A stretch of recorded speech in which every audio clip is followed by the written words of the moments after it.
ఉదయకాల వాక్కు వెలుగు నీ జీవితాన్ని నెమ్మదిగల నీ ఆధ్యాత్మిక కార్యక్రమానికి మీ అందరికీ నా ప్రత్యేకమైన వందనాలు.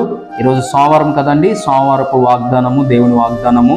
గాఢంధకారపు లోయలో నేను సంచరించినను, ఏ అపాయమునకు నేను భయపడను. కీర్తనలు 23వ అధ్యాయము 4వ వచనం. దయచేసి గమనించండి. మనము ఉదయం లేచిన కానుంచి నైట్ పడుకునేంత వరకు మనం ఏదో ఒక పని పాట మీద మనకున్న జీవితాన్ని ముందుకు తీసుకెళ్ళడానికి, మన యొక్క సంసారపు వైవిధ్య జీవితాన్ని మనం ముందుకు తీసుకెళ్ళడానికి ఏదో ఒక పనిలో మనం కష్టపడుతూ ఉంటాం. అలా కష్టపడుతున్న సందర్భంలో ఆ కష్టంలో ఎక్కడికక్కడికి మనం వెళుతున్న సందర్భంలో ఏదో ఒక సమస్య మనం పలకరిస్తూ ఉంటాయి. అది ఏ సమస్య అయినా మీకు తెలిసినే. సంసారంలో ఎక్కువ సమస్యలు ఏముంటాయండి? ఆర్థిక సమస్యలు, కుటుంబం సమస్యలు, భార్యాభర్తల సమస్యలు, అలాగే నిరుద్యోగ సమస్యలు, రకరకమైన సమస్యలు ఉంటాయి. దయచేసి గమనించండి. ఆ సమస్యలన్నీ కూడా ఒక గాఢంధకరమైన సమస్యలే. అయితే గమనించండి, అలా గాఢంధకరమైన సమస్యలు గుండా ఎవరైనా వెళ్తున్నట్లయితే ఈరోజు దేవుడు వాగ్దానం చేస్తున్నాడు. ఏమని తెలుసా?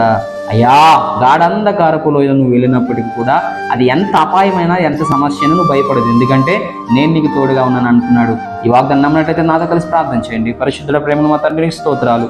ఎవరైతే ఈ వాగ్దానం విని ఎవరికున్న సమస్యని వద్ద పెడుతున్న వారికి సమాధానం దయచేయమని యేసునామమున ప్రార్థన సమర్పిస్తున్న పరమ తండ్రి, ఆమేన్. త్వరలోనే మీరు ఒక గొప్ప కార్యం చూడబోతున్నారు. God bless you to all. Have a nice day.